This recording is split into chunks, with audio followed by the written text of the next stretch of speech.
안녕하세요. 저는 분당 최 선생입니다. 제가 오랜만에 지금 유튜브를 오픈했는데요. 음, 지금 6월 26일 월요일 교육부에서 브리핑 발표를 했는데, 사교육 경감 정책과 관련해서 킬러 문항에 대해서 제시한 부분, 이를 통해서 국어, 영어, 수학에 있어서 킬러 문항을 제가 한번 제시해 보고 저의 앞으로의 여러분들 고2 그리고 고3 학생들의 공부 방향에 대해서 한번 짚어 보려고 합니다. 우선 교육부에서 킬러 문항 제시와 함께 사교육 경감 대책을 지금 발표했는데요. 보시다시피 공교육 강화에 대한 재고 방안으로 킬러 문항을 핀셋처럼 제거한다. 이를 통해서 사교육을 조금 줄여야 되지 않냐. 그러면서 사교육 카르텔 이런 말까지 하고 있더라고요.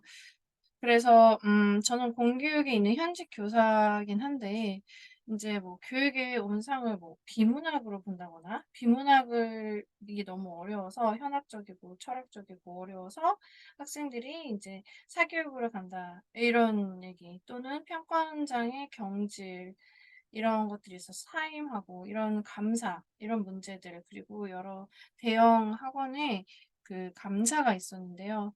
바로 이런 속에서 가장 안타까운 음 그런 분들은 당연히 우리 수험생들과 그리고 학부모님들이라고 볼 수 있습니다.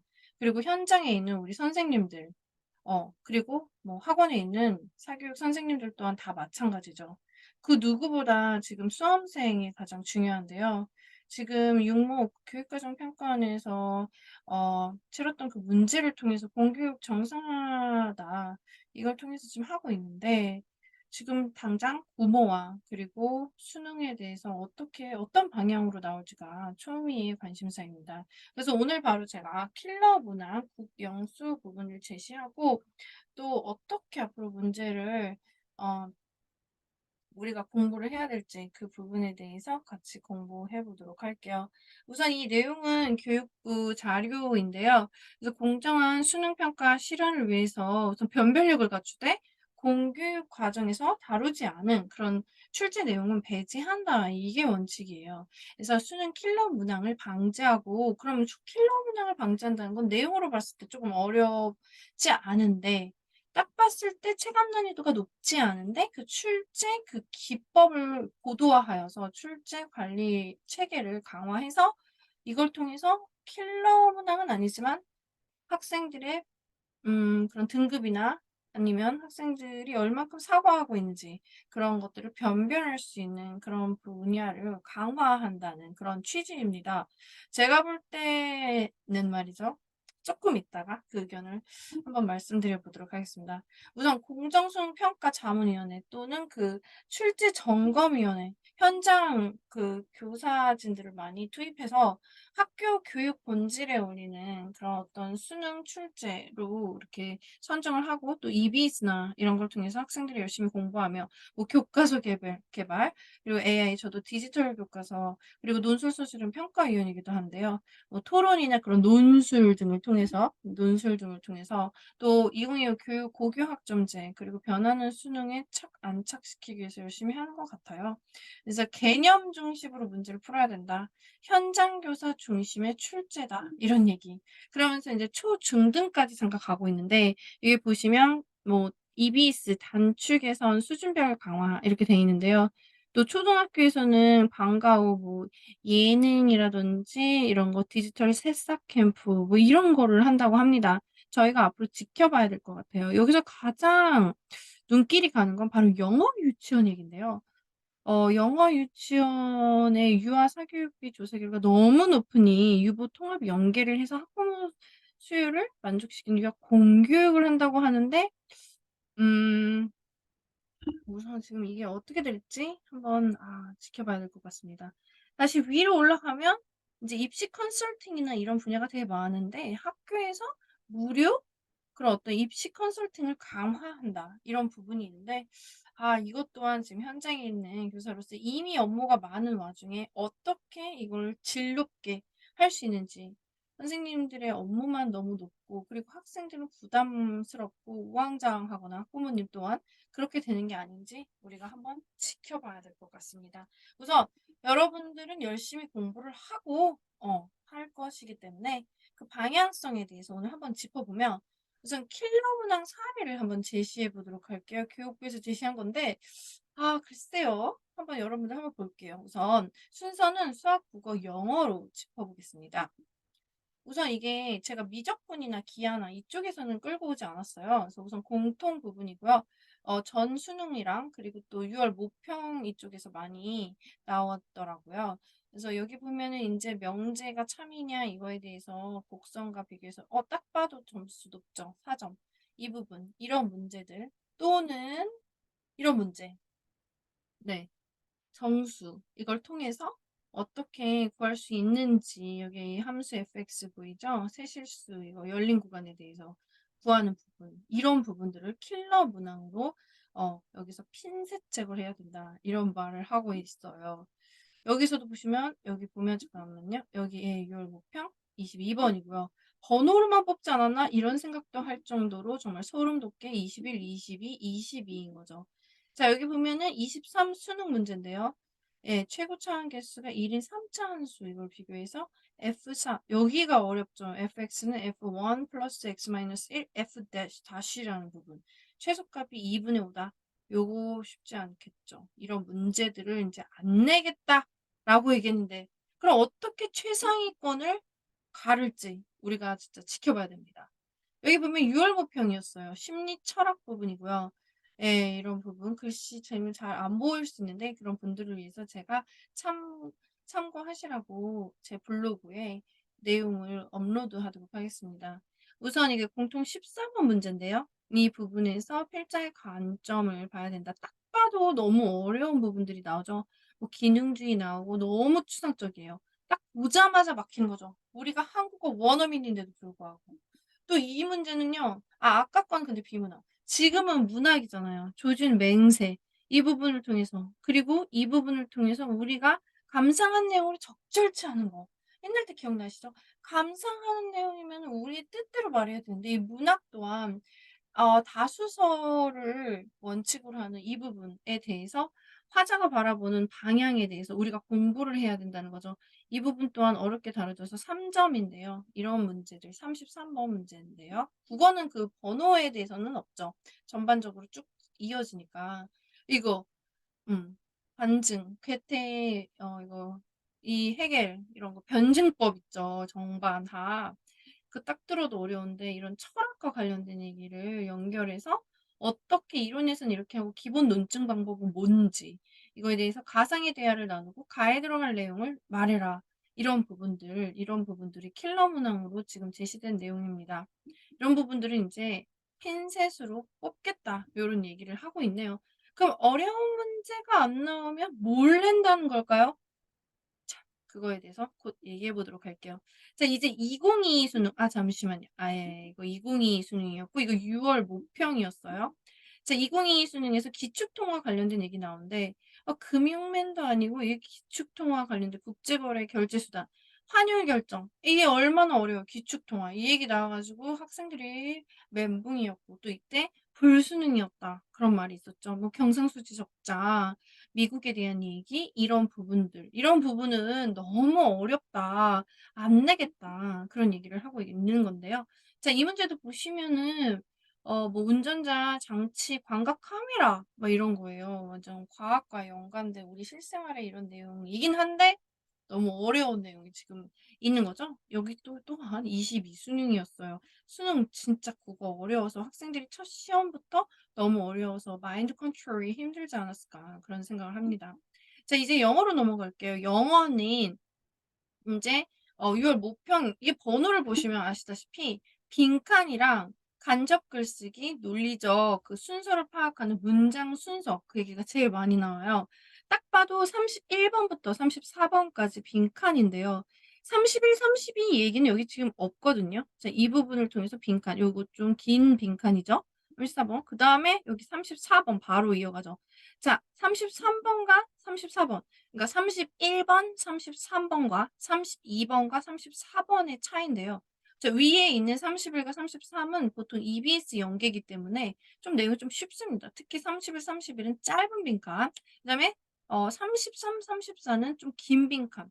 그래서 이 부분들이 31, 32 빈칸에 대해서는 얘기하지 않은 걸로 봐서 이 부분에서 좀 더 문제가 나오지 않을까. '빈칸 너무 길다. 좀 잘라서 우리 수험생의 체감 난이도를 줄이자.' 이런 부분으로 나올 것 같아요. 네. 그리고 33과 34의 차이는 뭐냐면 33은 보통 EBS의 연계가 많이 안 되더라도 어떤 식으로든 연계가 되는 게 있고 34번은 이제 평가원에서 이제 교수님이나 선생님들이 특히 교수님들이 그 어떤 지문에 대해서 이거는 되게 출제 되게 1급 비밀인데요. 그러니까 막 너무 유명한 원서에서 나오는 건 아니고 근데 당연히 퍼블리싱은 됐고 그러니까 논문이라든지 그 수가 많지 않은 퍼블리싱 된 그런 그러니까 뭐 전공 원서 이런 데서 많이 나올 가능성이 높죠. 이제 이런 데서 뽑아서 그러니까 EBS에서도 나오는 것들이 아닌 이런 부분들이 많이 나오고요. 이 부분이 좀 어렵죠. 여기 딱 봐도 예 기하학 부분이고 34번이고요. 이런 부분들을 쪼끔 절제하겠다 뭐 그런 얘기죠. 그다음에 23 수능에서도 역시나 34번을 얘기하고 있죠. 이 사 중에 보면 "It is not that." 이러면서 얘기하는 부분. 여기까진 좋아. But we understand the segregation of our consciousness into present, past, and future is both a fiction and an oddly self-referential. 이런 말들이 어려울까 봐 segregation 이게 분리 이렇게 각조 표시돼 나오죠. 그래서 이 부분을 찾는 건데 이거 딱 들어도 진짜 한국말로도 해도 어렵거든요. 근데 그런 부분들을 조금 너무 이상학적인 내용 또는 추상적이거나 현학적인 내용 딱 들어도 너무 낯선 소재 이런 것들을 없애보겠다 이런 얘기죠. 자 이거는 논리적 간접 글쓰기죠. 아시다시피 수능은 객관식이잖아요. 그러니까 객관식인데 이런 것들을 어떻게 평가하느냐 학생들의 글쓰기 능력이라든지 그래서 간접 글쓰기, 논리 전개 순서를 파악하는 문제들을 조금 어렵게 됩니다. 그래서 대표적인 게 지금 뭐 CAB, CBA 이거 찾는 거죠. 자 주어진 글 다음에 나올 부분이 뭐 therefore, by using 이런 건데 여기 딱 봐도 이 내용이 뭐 therefore, 뭐 by 이런 것까진 그런가 보다 쳐요. 근데 이거 내용이 변호사 수임과 관련된 거거든요. 아니 학생들이 뭐 저처럼 법을 전공한 것도 아니고 법에 대해서 정말 뭐 정치화법 선택해도 모르는데 이 부분들이 정말 어렵지 않냐, 낯설다. 그런 부분으로 지금 37번 또한 여기 보면 3 점짜리 아니죠. 근데 이것을 킬러 문항으로 가져왔다는 거 예 전문가분들이 가져왔다는 걸 알 수 있습니다. 그다음에 여기는 이게 뭐 신유형이라고 해서 20번 다음에 나오는 21번 함축적 의미 푸는 문제인데요. 이 부분 같은 경우는 옛날 학력고사 시절에는 있었던 문제를 약간 변형해서 아 이거 의미하는 거가 뭘까? 수사적인 의미라고 하죠. rhetorical purpose라고 해서 '왜 이 말을 이렇게 넌지시 던졌을까?' suggesting 하는 거. 핵심 내용 파악이 중요하긴 해요. 자 이런 부분을 조금 더 쉽게 내겠다. 그게 바로 2번 교육부 사교육 경감 정책의 그 교육부 발표의 큰 요지라고 볼 수 있습니다. 자, 요런 문제 보이시죠? 문장 삽입되는 거. 뭐 training current employees for new positions within the company will also greatly reduce their fear of being laid off. 이런 거죠. 자, 로봇과 관련된 얘기 여기까진 좋은데 이 내용이 좀 낯설다. 문장 구조가 너무 길고 복잡해서 어렵다. 그리고 교과서 10종 넘고 이런 교과서 중에서 나오는 어휘 다 공부해도 그 수준을 넘어선다. 이런 문제들을 킬러 문항으로 얘기하고 있습니다. 자 그래서 교육부가 얘기하는 바로 킬러 문항 그리고 앞으로 입시 대비법 이거에 대해서 제가 간단하게 마무리를 한번 잡아 보도록 하겠습니다. 자 이렇게 세부 문항을 통해서 교육부가 그 국영수 이렇게 킬러 문항으로 지금 제시했는데요. 지금 간단히 좀 봤는데 우선 이런 내용들이에요. 첫째, 내용이 너무 추상적이고 어려운 경우. 두 번째, 내용이 학교 공교육, 교육 과정을 벗어나는 교과서라고 얘기를 하는데 교과서가 참 많아요. 그 교과서에 있는 내용을 벗어나서 선행학습하면 안 되잖아요. 선행학습을 해야 아니면 또 다른 교육기관을 이용해서 학원이나 사교육 이렇게 해야지만 할 수 있는 따라가기 힘든 그런 문항들 이런 것들. 그리고 세 번째 논리적인 구조, 문장 구조 너무 힘들어 가지고 현학적이다. 지금 저는 좀 약간 영어에 더 포커스를 두고 얘기하고 있어요. 논리적 구조 파악이 너무 형이상학적이고 현학적이고 철학적이고 구조가 너무 어려워서 헤쳐나가기가 힘든 경우, 이런 경우를 우리 교육부가 킬러 문항이라고 제시하고 있습니다. 자, 여러분들이 그러면 이런 걸 통해서 앞으로 어떻게 공부를 할 수 있냐? 그러면 바뀌는 정책 때문에 너무 힘들어하지 마세요. 왜냐면 킬러 문항이 없어져도 그러면은 이렇게 두 가지 보는 설이 있거든요. 그럼 킬러 문항이 없어지고 좀 교과서에 있는 내용의 소재지만 학생들이 어려워서 헷갈리게 할 만한 보기를 1 번도 답인 것 같은데 3 번도 답인 것 같은데 그런 식으로 어렵게 할 수 있다는 거. 이러면 더욱더 힘들긴 하죠. 그리고 두 번째. 킬러가 안 나오면 준킬러 문제로 학생들을 잡겠다. 그래서 준킬러 문제를 열심히 연구하고 있는 발빠른 사교육 기관들도 많이 나타난 것 같아요. 아무튼 이러나 저러나 수능은 또 봐야 하고 그쵸? 또 1-2 등급의 상대평가도 내야 하잖아요. 어떻게 안 내요. 지금 영어도 절대평가인데 나머지는 절대평가도 아니잖아요. 그러니까 변별력이 유지돼서 랭킹을 지금 해야 되고 우수한 학생을 지금 선발해서 대학교 상급 기관으로 네 이제 뽑아야 할 텐데 그러니까 그냥 단순히 물수능으로 갈 수도 없는 거고 킬러는 아니더라도 그러니까 준킬러 아니면 킬러는 아니라 좀 되게 쉬운 소재인데 '아 이거 정말 무슨 내용이지? 아 이거 어떻게 나가지?' 약간 꼬아서 내용을 나올 수 있다는 거. 이게 다 국영수에 다 포함될 것 같다는 얘기입니다. 물론 좀 어려울 수 있지만 여러분들 열심히 해 주고 그리고 이번에 특히 영어 같은 경우는 절대평가기 때문에 오히려 나머지 과목보다 1 등급이 대거 나올 수도 있을 것 같아요. 그러니까 킬러 문항을 배제하겠다고 했어요, 교육부에서. 그러니까 이것을 정면으로 거슬러서 킬러 문항 어렵게 나오게 그렇게는 못 하겠죠. 그러니까 여러분들은 꺼진 불 다시 본다는 그런 마음가짐으로 '내가 킬러는 없으니까 다 풀 수 있겠다.'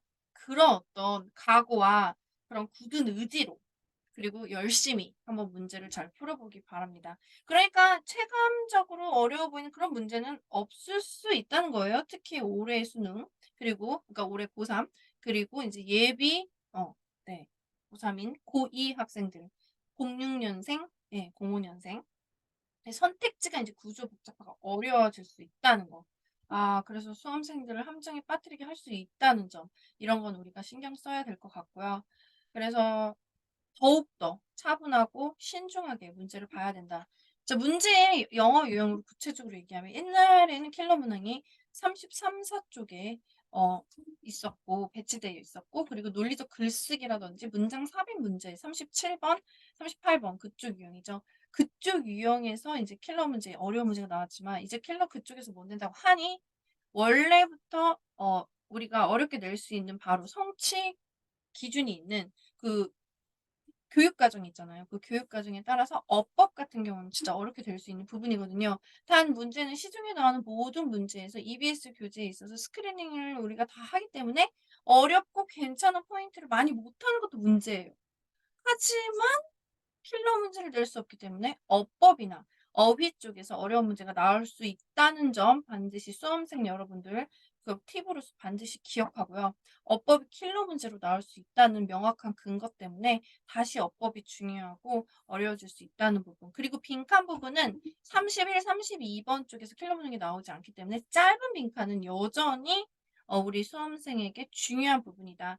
논리적 간접 글쓰기 부분의 뭐 순서라든지 예. 그런 부분들도 너무 어렵진 않지만 약간 이 내용을 다시 생각하는 변곡점, 지시어, 지칭어, 접속부사, 시그널 이런 것들이 정확하지 않은 부분이 인제 또 나올 수도 있겠다. 근데 그걸 킬러 문항이라고 할 수는 없거든요. 어렵지만.